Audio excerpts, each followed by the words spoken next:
Bonjour Emma, donc c'est Emma Pizzalis, c'est ça? Oui, c'est bien ça. Bonjour Bien Maximilien. prononcé. Alors bonjour, juste pour commencer, est-ce que tu m'autorises, est-ce que tu me donnes ton consentement pour enregistrer la vidéo et puis la publier? Mais bien sûr. Bon, parfait. Au moins c'est vérifié, c'est bon, le cadre est respecté. Donc pour commencer, voilà, si tu peux te présenter à nous, nous dire un petit peu où tu as été formé.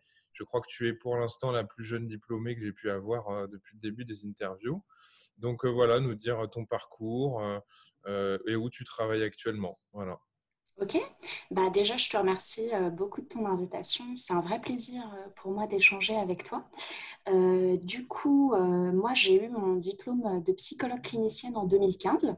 Ouais, J'étais à l'université de Nanterre, où j'ai choisi le parcours TCC, puisque d'accord. en psychologie clinique à Nanterre, on a le choix entre le parcours plus psychanalytique et le parcours plus TCC. Ouais, Donc moi, j'ai fait ce choix-là à l'époque, mais ouais, déjà, ce qui m'intéressait le plus à l'université, c'était les thérapies brèves et systémiques d'accord.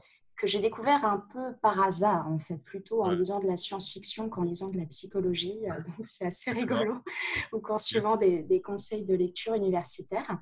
Et ensuite, très rapidement, après mes études, je me suis formée aux thérapies systémiques à l'Institut Gregory Bateson à Mhm. Paris, et qui est D'accord. aussi actif en Belgique et en Suisse. Ok. Et j'ai commencé ma carrière à l'hôpital public, Mhm. donc à la PHP, les hôpitaux de Paris, dans un service de réanimation. D'accord. Et ensuite, il y a un peu plus de 3 ans maintenant, Ouais. j'ai rejoint un cabinet de conseil, Ouais. donc rien à voir avec l'hôpital, ni Ouais. avec tout ce que j'avais pu imaginer avoir comme pratique D'accord. en étant étudiante. Donc, je fais partie d'un cabinet de conseil qui s'appelle Stimulus et En qui tant que clinicienne, s'intéresse, alors? En tant que oui, en tant clinicienne? que psychologue clinicienne. Oui, tout Ok. à fait. Ok. Et Stimulus, du coup, s'intéresse à la santé psychologique au travail. Donc, Ouais. on travaille avec différentes entreprises. On propose des prestations de type audit de la qualité de vie ou du stress, par exemple. On Ouais. fait aussi beaucoup de formations Ouais. et de soutien aux salariés, individuels, collectifs. D'accord. Donc, je travaille quotidiennement, surtout dans ce boulot-là, avec des RH, des préventeurs, des personnes comme ça, des personnes qui font du dialogue social Mhm. aussi beaucoup. Ok. Et à côté de ça, il y a environ 2 ans, j'ai commencé une activité de rédaction pour une revue qui s'appelle Tissot. Donc chaque mois, je publie des articles autour de la santé au travail, hein, du RPS, C'est de quoi cette revue? Parce que je connais pas. Tissot. Ouais. Tissot, c'est une revue de droit social D'accord. essentiellement, donc il publie beaucoup d'articles pour aider avec toutes les évolutions de la législation hein, qui est très rapide, parfois sur le plan du travail et de la prévention des RPS.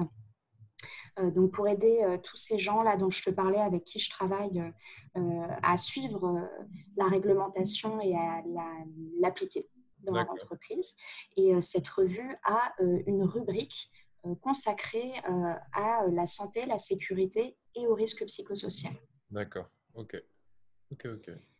Donc c'est à destination Voilà. des entreprises, des chefs d'entreprise préférentiellement, si je comprends bien. Oui, préférentiellement, mais je pense que les lecteurs sont surtout des RH et des préventeurs, plus D'accord. que des chefs d'entreprise au Ok. niveau du lectorat de cette revue, bien que je ne doute pas qu'il y en ait également. D'accord. Et donc ça, c'est ma deuxième casquette, la rédaction.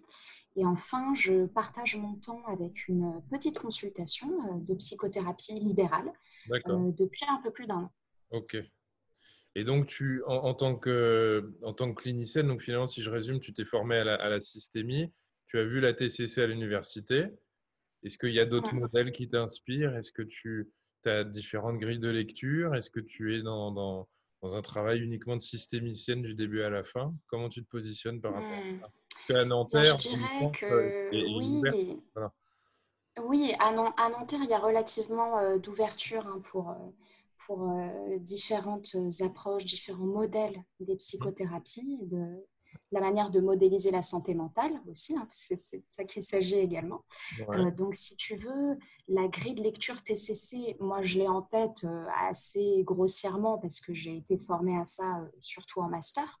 ouais, Mais mon outil, moi, c'est vraiment les théories de l'école de Palo Alto D'accord. Et les outils de la thérapie brève, c'est avec ça que je travaille tous les jours, que D'accord. je sois dans ma consultation libérale, que je sois dans mon métier de conseil, que je D'accord. sois en train de rédiger un article. Et c'est vraiment le prisme par lequel j'envisage toutes mes interventions. D'accord. Ok. Ok. Ok. Qu'est-ce qui fait que tu t'es formé spécialement à la systémie? Ça répondait à un besoin chez toi? Ça te semblait répondre à des besoins auprès des patients? Parce que je sais que, bon, à Nanterre, comme tu le dis, et c'était comme ça à mon époque également, quand j'ai fait ma licence, on est Mmh. amené à choisir un petit peu entre, je dirais quand même, un camp ou un autre. Et bon, je me demande qu'est-ce qui fait que tu es allé dans ce choix-là, la thérapie brève, comment ça s'est imbriqué dans ta tête? Parce qu'en plus, tu parles de Palo Alto, mais il en découle beaucoup de choses. La thérapie narrative, Mmh. la thérapie orientée solution, l'hypnose, il y a beaucoup de choses. Donc, Oui, tout à fait. Mm, mm. Mais j'essaye pour moi, de... les thérapies brèves, c'est vraiment enfin, le modèle théorique de l'école de Palo Alto, hein, de cybernétique, de thérapie systémique stratégique, Mhm. parfois, comme on les appelle. Ça fait beaucoup de jargon, tout ça. C'est le modèle qui m'a vraiment complètement convaincue, en fait, dans la psychologie. Parce que moi, en faisant mon choix d'études, bah, comme beaucoup de jeunes personnes de 17, 18, 19 ans, j'étais un peu paumée sur ce que je voulais faire comme métier, comment j'avais envie de gagner ma vie, en fait. D'accord. Et j'étais très attirée par les sciences humaines, mais la psycho, j'ai choisi ça de façon très opportuniste, en fait, parce que par rapport à la sociologie, l'anthropologie, à la linguistique ou à la philosophie, par exemple, qu'on peut assez facilement étudier en France hein, à l'université, bah, je voyais que la psychologie permettait d'obtenir un titre protégé par la loi. Mhm. Donc ça, c'est quelque chose qui m'a rassurée en tant que jeune personne, voilà, un petit peu en train de mûrir son futur parcours. Ouais. Du coup, quand je suis arrivée en licence, bah, finalement, j'étais pas super convaincue, en fait. D'accord. Je me disais, OK, moi, ce qui m'intéresse le mieux, c'est quand même la psychologie clinique, l'accompagnement à la personne, vraiment les psychothérapies, en Je peux fait. quand même faire une parenthèse par rapport à Ouais, Nanterre, parce que je pense qu'il y a quelque chose qui n'a pas changé de mon époque, même si j'ai pas encore 88 ans. C'est qu'au début, on nous demande, enfin, on a un enseignement en sociologie, linguistique et psycho. C'est toujours le cas? tout à fait. C'était Voilà, le mais cas aussi quand j'y c'est étais. Mais original aujourd'hui, je ne saurais dès le pas te départ. dire. C'est-à-dire que dès Dès le le départ, départ. pour ceux qui ne connaissent pas, on est amené à faire les trois disciplines. Au deuxième semestre de première année, on en retire une. Et après la deuxième année, on choisit celle qu'on veut. Donc, on a tout de suite un point de vue sur la sociologie de la linguistique, ce que je trouvais pas mal parce que je crois que certains, peut-être parce on leur a proposé aussi ce choix-là, bifurquaient et n'étaient plus amenés à rester dans la psycho comme ils le pensaient au départ, mais plutôt en sociologie ou inversement ou en linguistique. Donc, ça, c'est... Mais c'est la question qui s'est posée pour moi, puisqu'en Ouais, arrivant à Nanterre, j'étais pas forcément au courant de ça en ouais, m'inscrivant dans cette fac, tu vois, de cette manière d'explorer aussi d'autres disciplines, en parallèle de la psycho, aussi pour s'acclimater à la fac. Et ben moi, je m'interrogeais parce que je me disais, mince, mais je lis 3 fois plus de bouquins de sociaux et de linguistique, ouais. finalement, que de psychologie. Et en cours de psychologie, plus ça allait.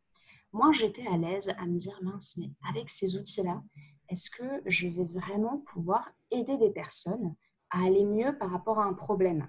Donc, j'étais de plus en plus sceptique, un peu mal à l'aise. Je commençais à me demander, est-ce que oui, je ne devrais pas bifurquer vers la sociologie? Est-ce que ça ne me correspondrait pas mieux? Et finalement, c'est la découverte de l'école de Palo Alto qui m'a fait me remettre vraiment sur les rails de la psycho, Hmm. qui a vraiment catché mon attention, parce que j'y ai vu une manière de lire le monde Ouais. qui correspondait à mon propre point de vue sur l'univers et son fonctionnement. Mhm. Et j'y ai vu également un intérêt tout particulier pour le thérapeute, son action et la relation qu'il construit avec le patient ou le Mhm. client, selon la façon dont on l'appelle. Et cette attention très particulière posée à ce que peut faire le thérapeute dans ce travail Mhm. d'accompagnement, de psychothérapie. Ça, c'est quelque chose qui m'a vraiment rassurée, en Et fait. justement, mais ça va aller vers la question, enfin, peut-être que je te coupe, mais Je t'en je me prie. demandais comment, justement, tu as appris différentes théories, tu as picoré, comme tout le monde, à différents endroits au moment de l'enseignement. Et donc, justement, je me demandais si, dans ta pratique, tu avais l'impression d'avoir une approche plutôt portée sur un modèle ou quelque peu intégrative. Je te dis ça parce que il y avait une étude suisse qui montrait que les thérapeutes ne suivaient pas à 100% leur modèle, mais utilisaient souvent, parfois même sans s'en rendre compte, des éléments qui proviendraient d'ailleurs. Donc justement, Mm. et pour moi, c'est intéressant de parler d'intégration parce que ça renvoie à la question de euh, finalement comment le thérapeute conceptualise les choses, parce que s'il les conceptualise comme ci ou comme ça, c'est plus la même trajectoire avec son patient. Donc justement, je me demandais, toi, si tu avais cette sensation d'être dans une approche plutôt intégrative ou pas. Et en même temps, comme tu es dans le modèle de Palo Alto, c'est une question qui se résout de manière fluide aussi, je vais te dire. Mm. Et Mm. donc, je me demandais comment toi tu situais ta pratique, quoi, en fait, en tant que clinicienne. Non, moi je la situe vraiment dans ce cadre-là parce que, et c'est ça aussi qui m'a convaincue et plu et mis à l'aise avec Palo Alto, c'est une correspondance intellectuelle en tout cas, très fluide et très ferme aussi à la fois entre son épistémologie, le modèle théorique Mhm. et les outils qui en découlent. D'accord. Et cette harmonie, là, cette boucle bouclée avec ce modèle-là, moi, ça me convainc beaucoup. Et en tant que, bah, je suis encore jeune thérapeute, hein, j'exerce depuis 4-5 ans max Ouais. maintenant. Donc, pour le moment, je ressens le besoin d'appliquer correctement une chose, Ouais. d'apprendre à faire bien une chose, mais il Ça est bien marche. sûr très probable que Ouais. parfois j'emprunte des choses à droite à gauche sans vraiment m'en rendre compte.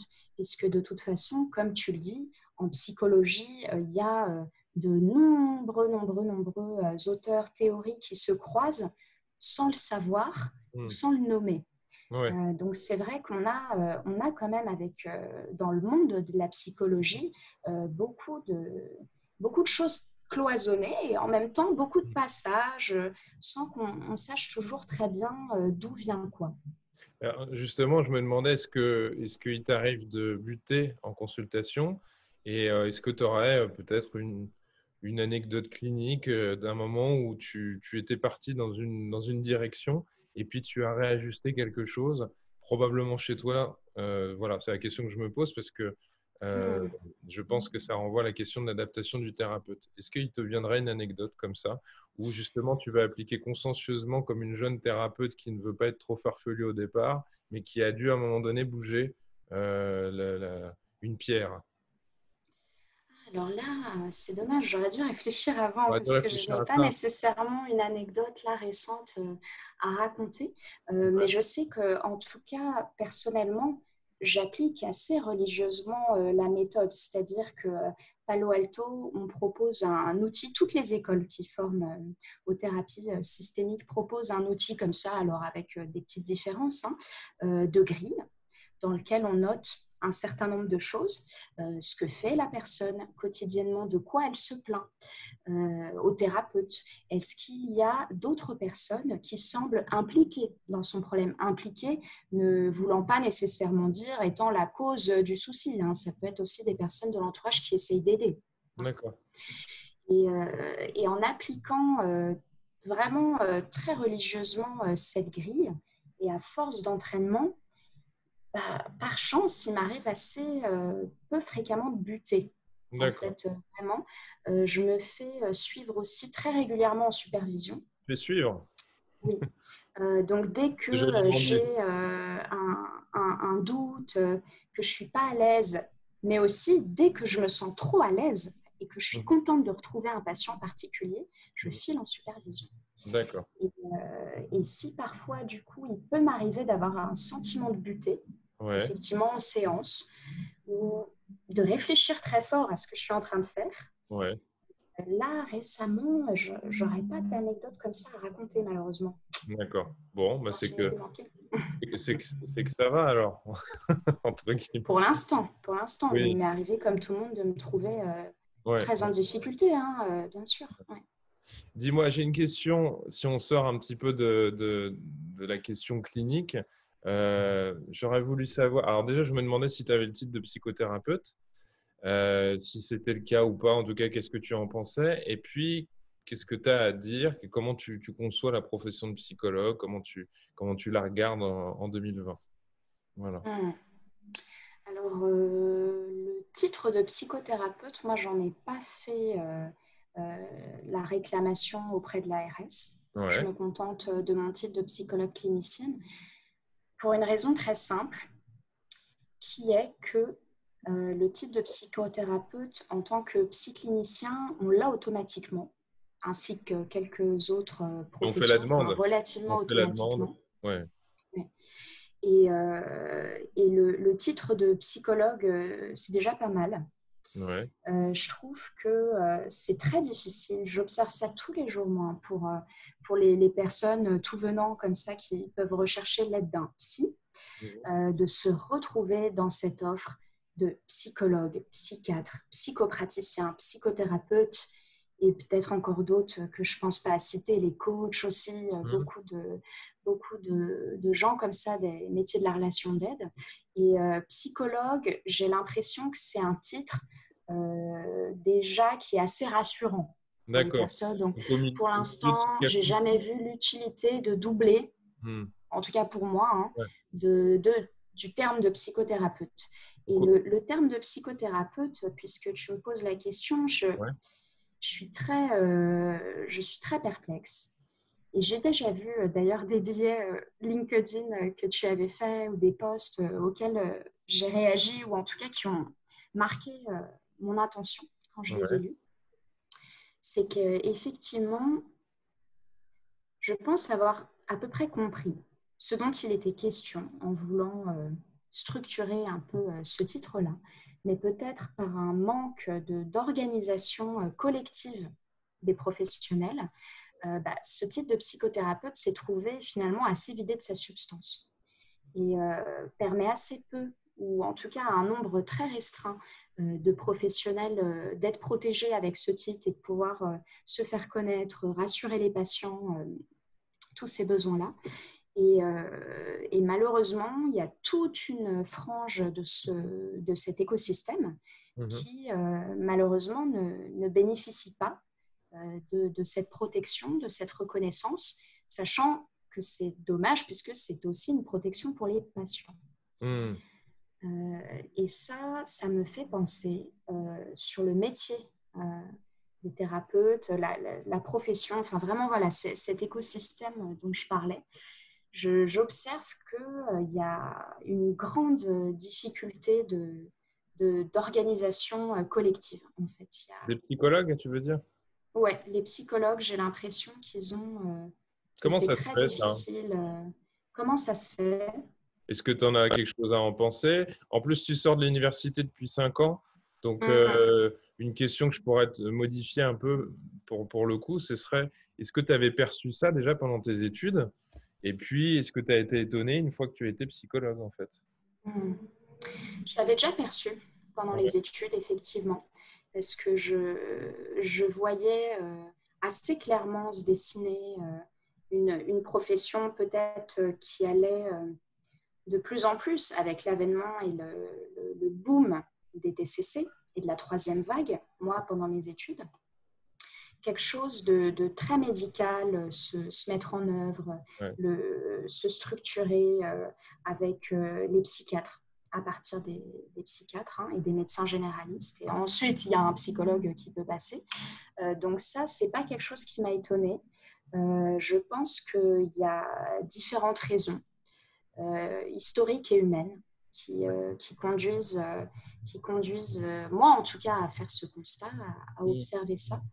Mm. Peut-être historiquement, mais c'est peut-être une bêtise, hein, mais en tout cas, mon hypothèse, c'est que le métier de psychologue, c'est assez récent comparé à d'autres savoir-faire, on va Ouais. dire. utile pour les hommes, pour en prendre soin.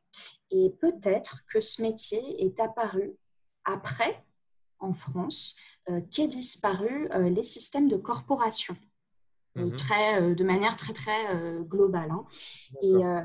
Et peut-être qu'historiquement, ça affaiblit un certain nombre de professions, peut-être comme les psychologues, mais je ne pense pas que ce soit le seul exemple, pour structurer une organisation collective. La deuxième raison, je pense qu'elle est humaine. Et je sais que tu en as déjà discuté avec, en tout cas dans les 2 premières interviews que j'ai pu Ouais. visionner, que tu as réalisées avec des confrères, c'est que pour pouvoir organiser une action collective, quelle qu'elle soit, hein, il faut qu'il y ait un petit nombre de personnes qui se sacrifient, entre guillemets, qui donnent de leur énergie, de leur temps, des moyens pour convaincre des instances légales Hmm. de faire aller les choses dans leur sens. C'est Ouais. quelque chose qui est très coûteux, très Ouais. difficile, surtout comme dans le parcours universitaire en psychologie, on n'a pas de formation ni au dialogue, ni juridique, Hmm. ni marketing, j'ai envie de dire, parce qu'il Ouais. s'agit de ça aussi hein, quand on cherche à faire entendre sa voix. Et peut-être que toutes les guerres de chapelle, Ouais. on en parle très fréquemment dans le milieu de la psychologie, conduisent peut-être encore moins de personnes à avoir envie de faire l'effort, de faire ce sacrifice personnel qui Hmm. pourra être bénéfique à toute cette communauté. Ouais. Donc D'accord. ça, c'est vraiment un phénomène Tu le vois très comme ça, alors. sociologique, hein, Ouais. Et moi, ça me pose la question de la responsabilité des psychologues parce que ce que tu dis ne s'est pas appliqué à d'autres professions, en fait. Donc, moi, c'est vrai. je cherche toujours à gratouiller, à me demander pourquoi on ferait encore une fois figure d'exception, comme sur plein d'autres plans. Tu Mm. vois. D'autant que tu parlais de quelque chose, tu parlais des médecins, des psychiatres et ensuite du psychologue. Donc, je me demandais si, selon toi, il y avait peut-être un lien avec la question de la collaboration avec les psychiatres, notamment. Tu vois. Et d'ailleurs, Mm. je me demandais si toi, tu travaillais avec des psychiatres, si ça t'arrive. Ça m'est déjà arrivé. Malheureusement, c'est beaucoup trop rare à mon goût. D'accord? C'est pas toujours quelque chose d'évident de mettre une collaboration en place avec les psychiatres Ouais. pour les patients. J'ai l'impression parfois qu'il y a comme une vision tellement presque diamétralement opposée. En tout cas, dans mon expérience, hein, quand j'ai pu mettre en place des collaborations comme ceux qui se sont plus ou moins bien passés, qui ont plus ou moins été bénéfiques à la personne Ouais. qu'on pouvait suivre en commun, qu'on a une vision tellement opposée de ce qu'on cherche à faire pour cette personne que cette C'est lié, collaboration, elle peut être parfois laborieuse. et c'est lié au fait que la personne en face soit psychiatre ou c'est finalement pas lié à ça? Et lié peut-être que moi, je suis psychologue et pas psychiatre. Et Oui, je enfin, sais. je pense que ça va dans les deux sens, peut-être. D'accord. Parce que quand tu dis que ça peut être compliqué, justement, qu'il y ait une collaboration, est-ce que tu penses que c'est lié au fait que, en face, les gens soient formés à la psychiatrie ou finalement c'est une histoire de personne et ça n'est pas lié à ça, en fait? Bien sûr, c'est toujours une histoire de personnes et de rencontres hein, et de matchs qui se fait à un moment, de comment on réussit à faire cette prise de contact et à l'expliquer et à travailler avec et à renvoyer la balle Ouais. mutuellement. Mais je pense qu'il y a aussi une part de contexte D'accord. qui fait ça. Hein. C'est vrai on a une vision, je ne sais pas peut-être comment c'est perçu à l'étranger, mais en France, une vision quand même très médicalisée de la santé, Mhm. avec comme très schématiquement, alors après c'est comme moi je me représente les choses, mais comme un corps médical solide, avec une expertise très scientifique, etc. Et ensuite, un corps para-périmédical avec une expertise de sciences humaines, molle, comme on dit parfois, Mhm. et peut-être, du coup, empiriquement moins noble. Mhm. Et peut-être que ça aussi, ça crée une certaine manière de se comporter des Mhm. psychologues vis-à-vis des psychiatres. Ouais. Si tu, Bon, je spécule. Hein. si tu pouvais remettre tout le système par terre, là, qu'est-ce que tu reconstruirais? Qu'est-ce que tu garderais dans la formation des psys? Qu'est-ce que tu modifierais? Hmm. C'est bon, tu es Grande question. sorti de l'université. Maintenant, on te donne la baguette magique et un ministre te dit, Emma, nous vous faisons confiance pour recommencer tout et on attend vos ordres. Oh là là, ce Oh serait là un là. honneur tellement grand. Bon, Ouais. déjà, évidemment, ça mériterait une réflexion Ah un bon, peu oui. construite. Hein. Mais Mais qu'est-ce qui viendrait là? en tout cas, sur la formation Ouais. des thérapeutes, quelques regrets que j'ai pu avoir Ouais. personnellement et que j'aurais bien aimé pouvoir avoir une formation un peu différente, en effet. Quelque chose qui m'aurait beaucoup aidé, c'est d'avoir une vision plus claire Ouais. effectivement de tout cet écosystème de santé psychologique, de soins à la personne, de la relation d'aide, savoir comment un médecin est formé Ah, également, pas mal ça. Ouais. c'est quoi la différence avec un psychopraticien, quel, euh, quel métier on peut faire avec ce diplôme. Figure-toi, Maximilien, qu'avant d'entrer dans le conseil, pendant mes études de psycho, Ouais. je n'ai jamais entendu parler de ce qu'était un cabinet de conseil, Hmm. par exemple.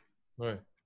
Donc peut-être d'avoir une cartographie, une vision un peu moins institutionnelle de la psychologie, des psychothérapies, Ouais. et un peu plus ouverte aussi sur le Hmm. monde associatif, le monde des entreprises, qui est un grand vivier hein, d'emploi hein, pour les Ouais. psychologues également, les deux. Ça, c'est quelque chose qui m'aurait été très utile. Et pour citer un dernier point, je dirais une formation, j'aurais apprécié d'avoir une formation peut-être un peu moins théorique Mhm. et un peu plus pratique, D'accord. même si ça aurait voulu dire peut-être un peu plus confrontante Mhm. aussi du point de vue de l'ego. Enfin, Mhm. c'est vrai que faire un jeu de rôle en classe, en Mhm. cours, et que tout le monde voit à quel point qui s'est planté, à quel endroit, qui a été super, Et en à même quel temps, endroit, c'est plus exposant. Et en même temps, bah, si on est c'est censé en être, faisant qu'on apprend. si on est censé être opérationnel en sortant et qu'on n'a jamais essayé une seule seconde, ça reste Tout compliqué à de se fait. dire qu'on a le diplôme de cuisinier si on n'a jamais tenu une poêle et qu'on n'a jamais coupé une carotte. Tout Donc à fait. voilà. Et comme un client d'un restaurant, je veux dire, une personne qui vient consulter un thérapeute, quel qu'il soit, a des attentes toujours immédiates, en fait. Ouais, ouais, ouais. Ce n'est pas, est-ce que, voilà, ce thérapeute-là, il est débutant, il va falloir que je sois indulgent avec lui. Mhm. Ce n'est pas ça que viennent chercher les personnes.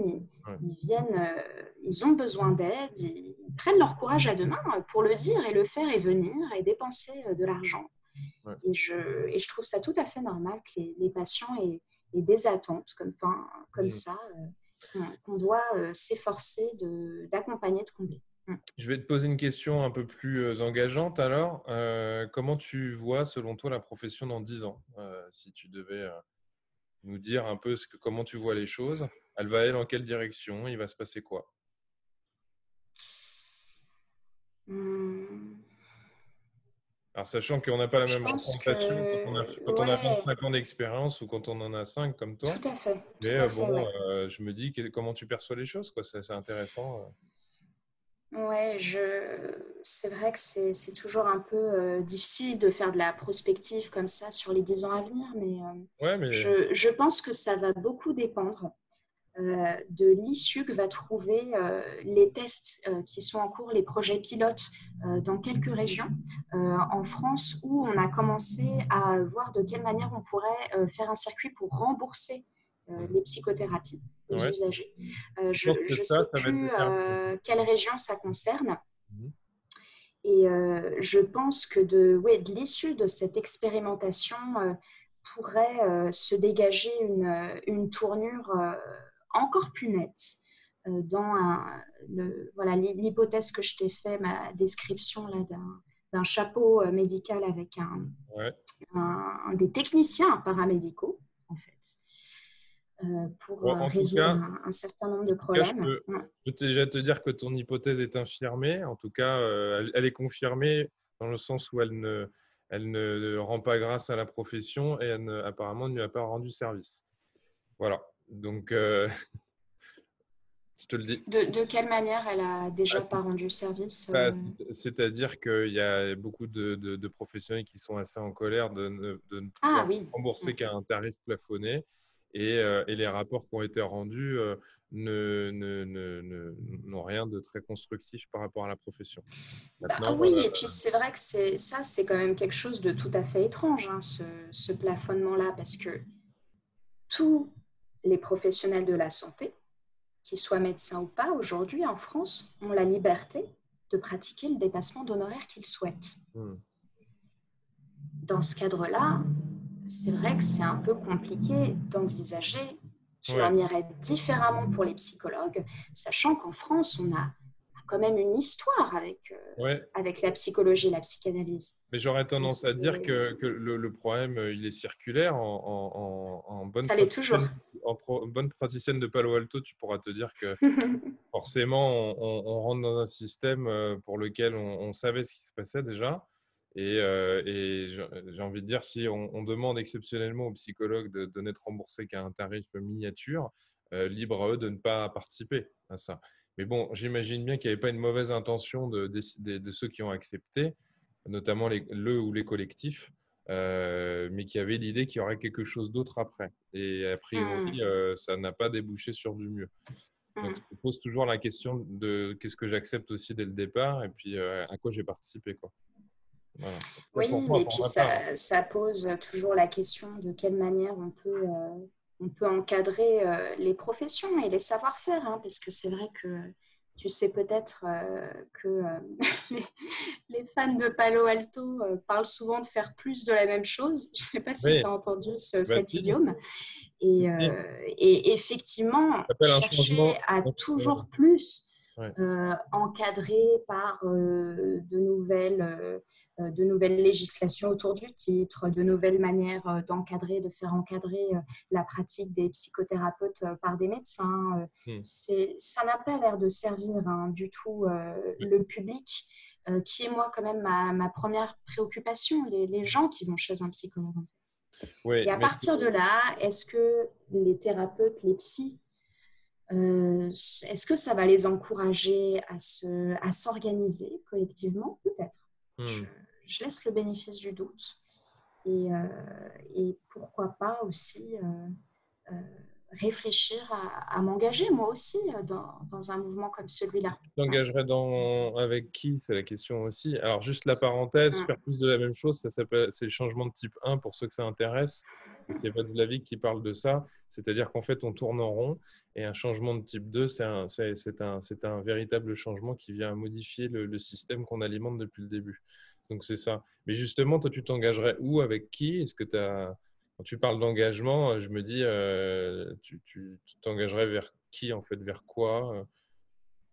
Ça reste un peu Mm. flou pour moi. Ben, pour moi aussi, ça le reste, puisque j'ai malheureusement, et peut-être que c'est la première étape par laquelle il faut passer pour tous ceux, les 60 000 psychologues que ça Ouais. pourrait intéresser, c'est d'avoir une représentation des institutions, une ARS, qu'est-ce qu'ils font, le ministre de la Santé et d'autres organismes comme ça que je connais très très mal. Et surtout, des contacts, à avoir des personnes Hmm. influentes avec lesquelles il faut pouvoir discuter Hmm. pour tenter d'exercer une influence à notre tour sur eux et d'obtenir gain de cause Hmm. dans un certain nombre de recommandations, de risques qu'on peut entrevoir, etc. D'accord. C'est de la politique, en fait. Ouais, il y a quelque chose de politique, il y a une Mm, question qui est forcément tout à politique. fait. Ouais. Mm. Je me demandais si tu devais changer quelque chose à ton parcours, est-ce que tu l'aurais fait de la même manière? Est-ce que tu le referais différemment ou pas? Non, moi, mon parcours, globalement, Mhm. Je le laisserai tel quel pour le moment. Il est assez court. Et J'espère surtout pouvoir il va, lui donner une jolie suite, hein. ben voilà, il va vers où alors ton parcours? Alors, qu'est-ce que tu projettes de faire par la suite alors? Alors, qu'est-ce que je projette de faire par la suite? Je projette de quitter Paris pour m'installer dans la Somme. D'accord, Donc, j'espère pouvoir prochainement ouvrir une consultation là-bas. d'accord. C'est quelque chose qui m'intéresse beaucoup et qui m'enthousiasme énormément. Je te raconterai comment ça se passera, mais de pouvoir évoluer peut-être voilà, géographiquement dans un endroit où il y a peut-être moins de concurrence D'accord. de psychologues et du coup peut-être un peu plus aussi l'opportunité d'apprendre à connaître les autres professionnels qui sont près de moi, Mhm. les médecins, les infirmiers, les orthophonistes, les ostéopathes, toutes ces personnes en fait, D'accord. et de construire un réseau autour de personnes que je pourrais suivre comme ça de façon beaucoup plus holistique pour le Mhm. patient et du coup aussi beaucoup plus suivi. D'accord. Donc ça, c'est quelque chose qui me tient énormément à cœur, de pouvoir développer mon activité en travaillant avec d'autres professionnels, Ouais. mais aussi d'autres psychologues, hein, bien sûr. C'est quelque chose qui m'intéresse beaucoup. Et pour la suite, je réfléchis à continuer d'enrichir ma pratique de l'outil de l'hypnose D'accord. euh, qui, euh, qui se combine très très bien, et on pourra peut-être reparler des psychothérapies intégratives avec les thérapies type Palo Alto. Mhm. Et voilà peut-être où j'en suis pour le moment. Mais en tout cas, sur le parcours jusqu'à présent, j'ai eu la chance de pouvoir beaucoup m'informer. Ce qui m'a aidé aussi, c'est de beaucoup aller solliciter des personnes qui faisaient ce qui m'intéressait Mhm. pour avoir une représentation de tout ça et pouvoir me lancer plus sereinement. C'est la question que Et j'allais te poser, à savoir quel conseil tu donnerais aux étudiants et étudiantes en psychologie. Tu es déjà en train d'y répondre. Donc, s'informer en auprès des partie. personnes. Ouais.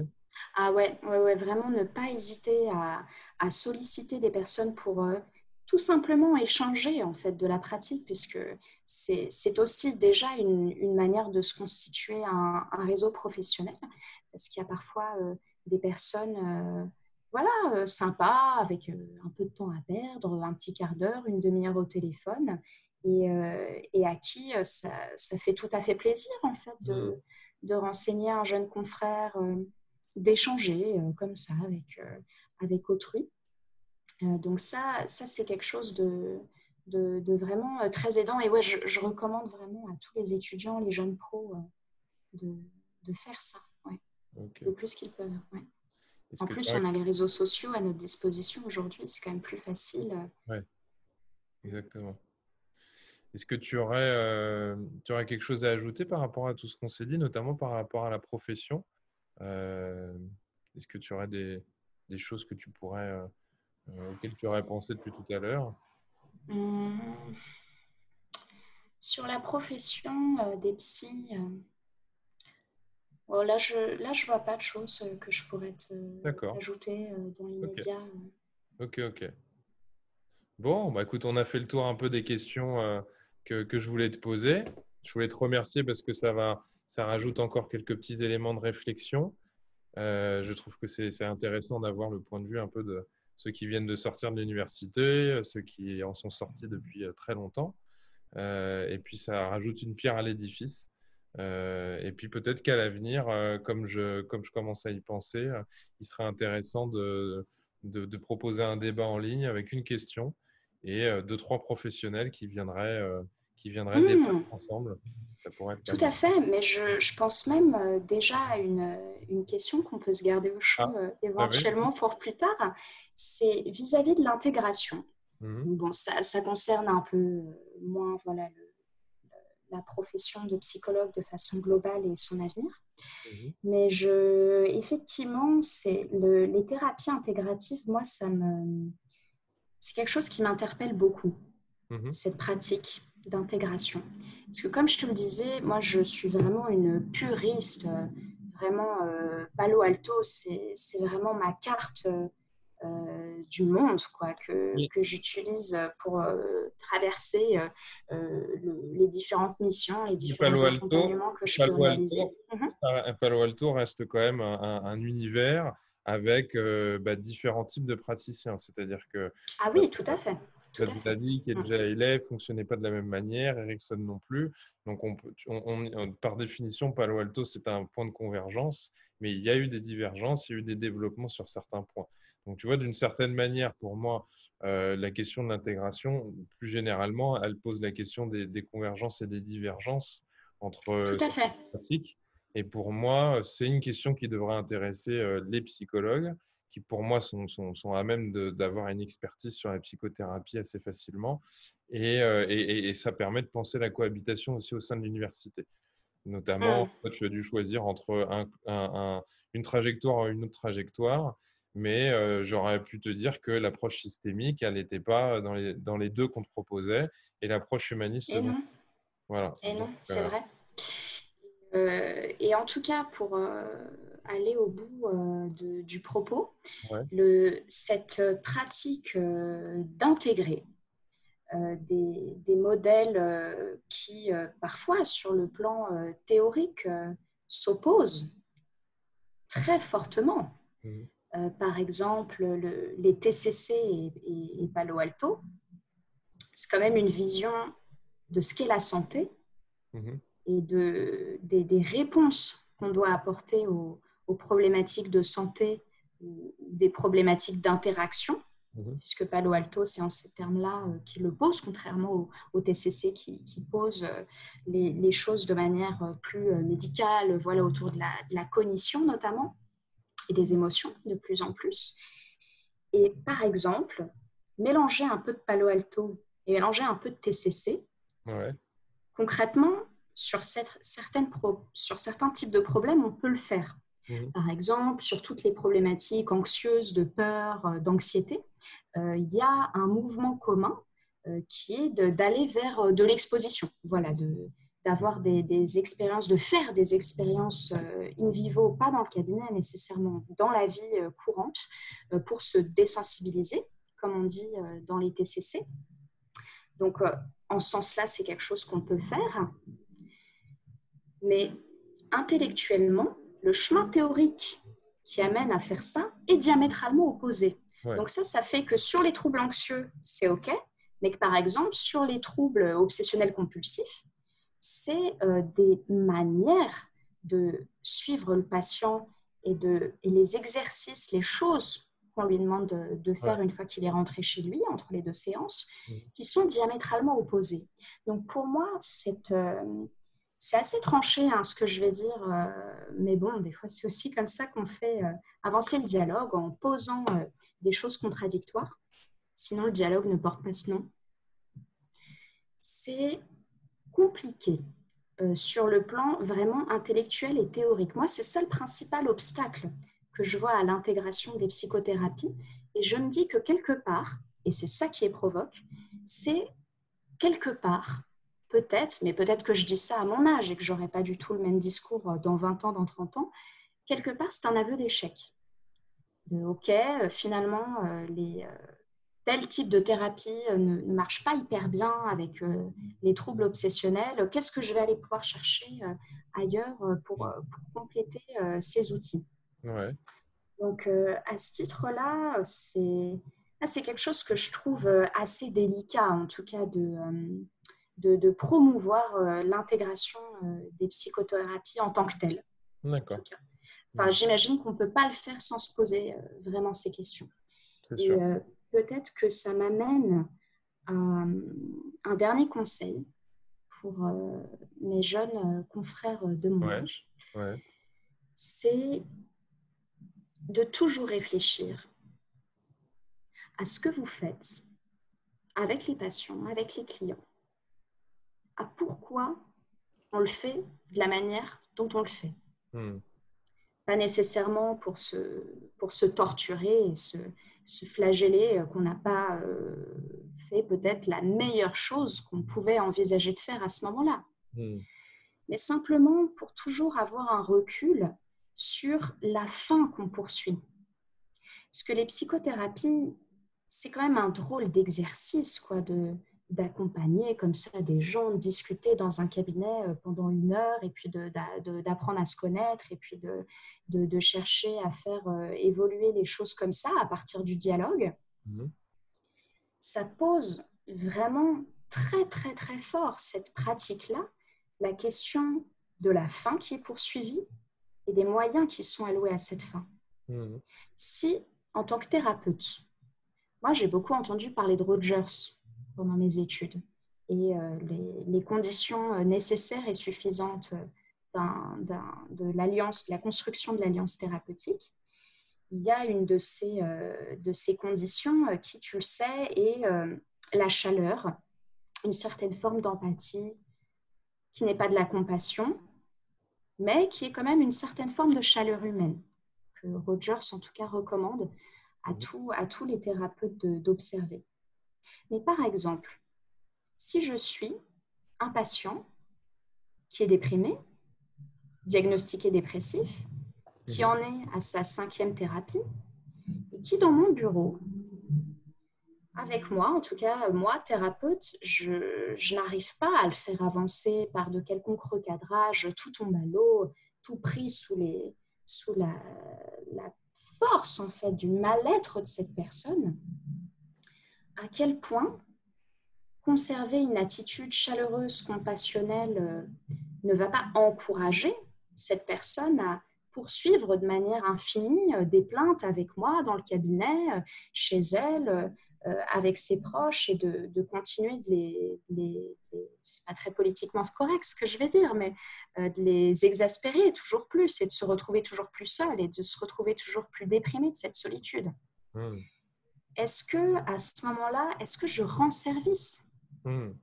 en utilisant des moyens qui sont censés servir une fin, celle de construire une alliance thérapeutique avec le patient pour mieux pouvoir l'aider, parce que on le sait en psychothérapie, la solidité, la confiance qu'il existe entre le thérapeute et le patient et la croyance de chacun en l'efficacité pour avoir ce processus est fondamentale pour la réussite d'une psychothérapie.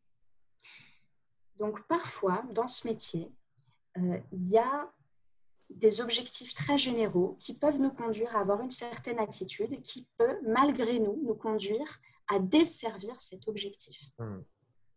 D'où ma recommandation de toujours garder en tête qu'est-ce que je suis en train de faire et pourquoi je suis en train de faire ça. Mhm. Parce Ok. que si mon objectif est d'aider mon patient, il faut pouvoir garder ça en tête et pour ce faire, aussi se positionner dans une introspection la plus honnête possible, ce qui est une chose infiniment difficile Ouais. pour tout le monde, thérapeute ou pas. Mhm. Ok. Bon, bah écoute, moi j'ai trouvé ça très intéressant parce que ça m'a renvoyé pas mal d'images et de concepts et d'expériences. Bon, écoute, je te remercie en tout cas pour tout ça. Et puis, Et c'est moi qui te remercie, Maximilien. C'est très intéressant, cette émission, Les Psy par le Psy. bon, en tout cas, voilà, c'est un essai. On voit comment ça prend. Pour l'instant, c'est bien accueilli. Donc, on va continuer tant que c'est bien accueilli. Bah super, moi je continuerai de regarder les vidéos publiées et avec grand plaisir, qui sait, dans l'avenir, pour faire un débat entre confrères. C'est noté. Bah écoute, je te remercie et puis je te souhaite une bonne journée en tout cas. Pareillement, Maximilien, À à la bientôt. prochaine. Au Au revoir. revoir.